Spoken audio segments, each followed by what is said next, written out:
guys! Welcome back to my vlog. And yes, this is our third Q&A. And sasagutin ko po yung mga katanungan nyo rin ng mga comments nyo dito sa YouTube channel ko. And maybe magagawa na po ako ng mga Q&A every other day po. Para po masagot po yung mga question nyo. At the same time po, pag may mga viewers din tayo na the same cases at the same ng mga katanungan, masasagot na rin po natin at the same time.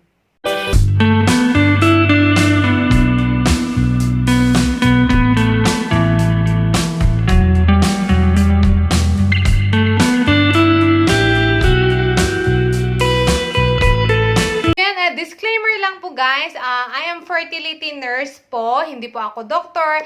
At sinishare ko lang po yung mga kaalaman ko as a fertility nurse and then yung mga usually na advice din ng mga doctors po natin at yung mga experience ko din kasi kung nakikita nyo naman at kung napanood nyo yung mga ibang videos ko na madami rin po akong pinagdaanan pero nasolusyonan naman. So kung hindi nyo pa napapanood guys, yung mga videos ko kung paano ko nasolusyonan yung mga endometriosis ko, cervical erosion, low AMH, and low follicle count or ovarian reserve. And I got pregnant 2 times naman. So, ang mga to guys, sinishare ko lang yung mga own experience ko, how I build infertility, and then yung mga kaalaman ko as a fertility nurse, and then yung mga usually na mga advice din ng mga doctors po natin sa ospital. Okay, number 1 na question po natin is, okay lang ba kahit mataba, mabubuntis din po?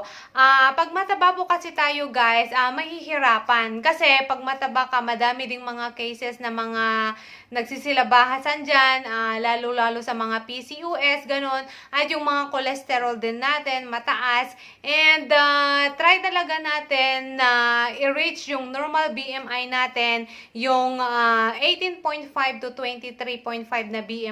Yun po yung ideal talaga na BMI ng adults. At i-aim talaga natin yun para mas mabilis yung pag-conceive natin, yung pagbuntis natin. And kung mataba ka rin po kasi, madaming ang mga certain na magsisilabasan na conflict din, complication, kapag mabuntis ka na. Sabihin nga natin, mabubuntis ka, okay, nabuntis ka na, pero madaming mga complication na maglalabasan kapag buntis na. Halimbawa, mga gestational diabetes, ganon, and then yung mga hypertension, ganyan, kapag buntis ka, and mataas din ang risk na makukunan ka. So, useless lang din yung pagod natin kapag nabuntis na tayo, and yun, and aim na lang talaga natin yung normal BMI po natin.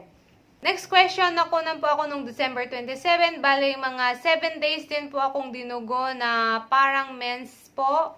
Tas ngayon po, March na, di pa rin ako dinadatnan, nag-aalala na po ako, nag-PT ako nung March 4, positive pa din. Ang tagal na December 25.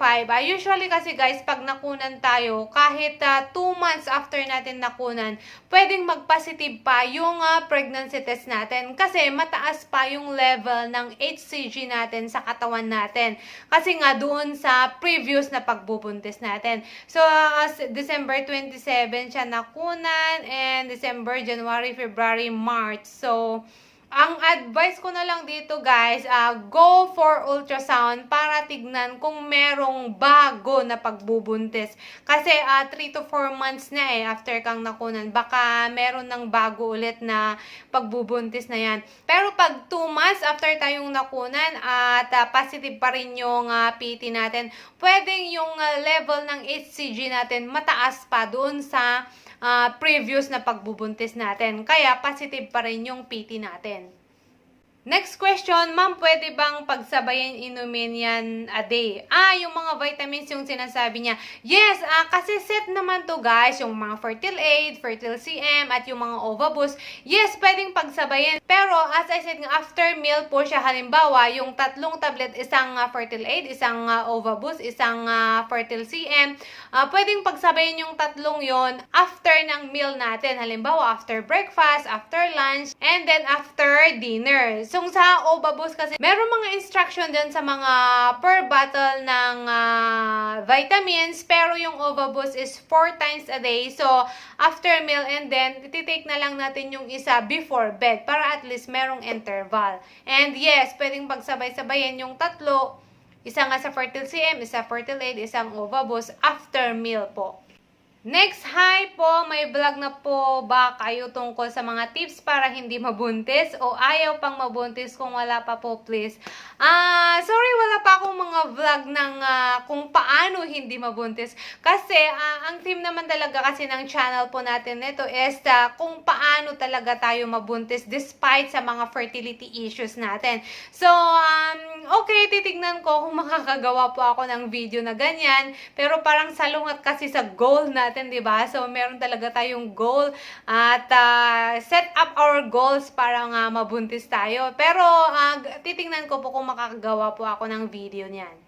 And then, next, hi ma'am, endometrial polyp video, kung pwede ba siyang mawala, normal nang hindi niraraspa. Yes, yung mga endometrial polyps, yung mga fibroids, myoma, at yung mga cysts, pwede natin i-handle sa home remedies, yung castor oil hot pack lang talaga, and then fertility massage para ma-roll out ang mga yan, mga polyps na yan, mga fibroids at myoma na yan. I-search nyo guys sa internet, napakadaming benefits ng castor oil hot pack sa fertility natin.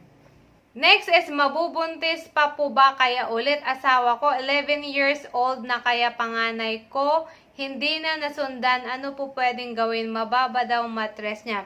Okay, kahit matanda na tayo, yes, may mga edad na tayo at may mga anak na tayo ng una, mabubuntis pa rin tayo, of course. Depende yan sa quality nga ng egg natin. So, depende talaga yan sa hormones natin. So, dapat i-balance natin yung mga hormones natin para magkaroon tayo ng magandang egg quality, para yung magandang egg quality na yan ay ma-fertilize at yun mabubuo at mabubuntis pa ulit tayo. And then, huwag nyo rin sisihin yung mga asawa nyo na sila yung may kasalanan, ganyan-ganyan, kasi may anak ka na sa unang asawa mo, ganyan.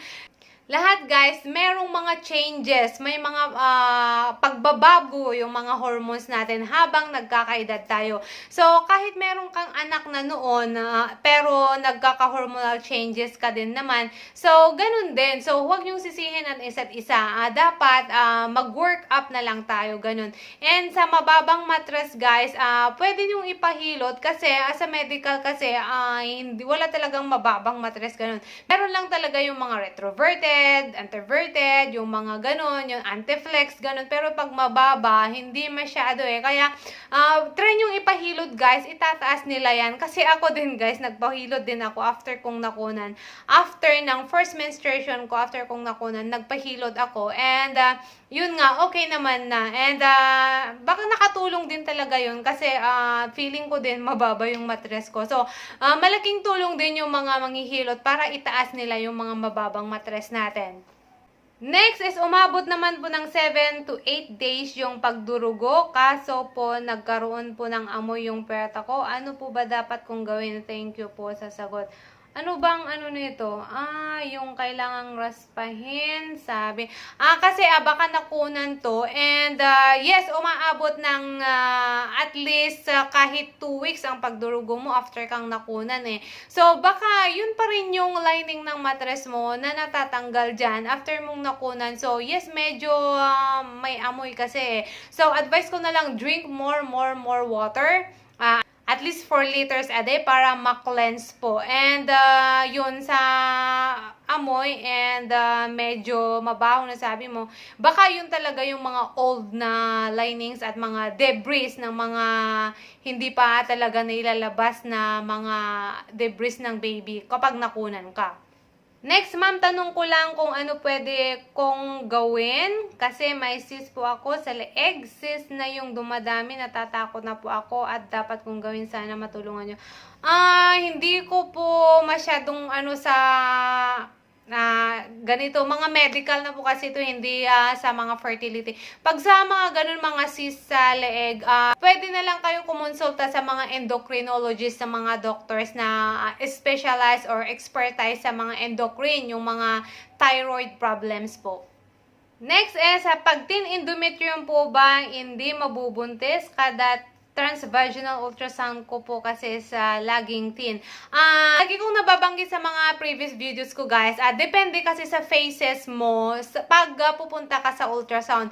May mga nakalagay sa mga result yung mga thin endometrium, thick endometrium, makapal o manipis na matres. Pero depende kasi yan sa phases mo. Halimbawa, yung phase na kakapal talaga yung lining ng matres mo kasi nagpe-prepare na nga yan na malapit ka ng mag-mens, ganyan. Kasi normal lang yun na kakapal yung lining ng matres. And then, halimbawa, after ng menstruation mo, so medyo manipis na naman yung lining ng matres mo kasi yung phase na talaga yon. So, hindi po masyadong ma-determine na ganun. Pero, pag halimbawa, kung yung face mo is dapat makapal sana yung lining ng matres mo pero manipis naman yung na-find out nila, hormonal imbalance pa rin yung cause niyan. So, dapat i-balance talaga natin yung hormones natin.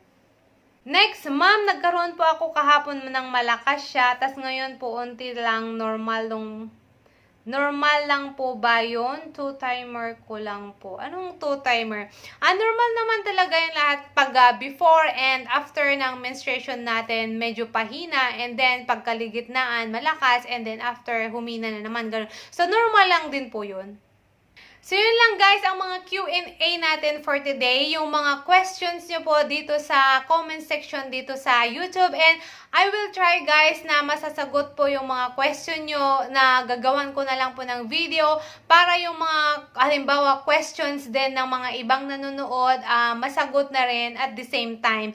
Para pag isa-isahin ko kasi na magta-type dito sa comment section, it takes time and alam nyo naman, busy po tayo and pagdating sa bahay after work, may mga chikiting pa, ganyan. And then yung mga queries nyo at yung mga madaming makukulit din sa mga Facebook page ko, sa mga inbox ng Facebook page ko.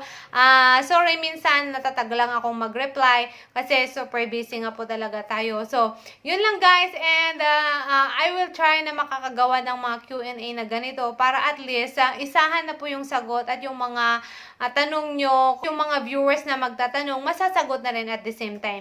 And you can follow and like my FB page. Ito siya, Ready to Preggy Tips para Mabuntis. You can chat me here privately also.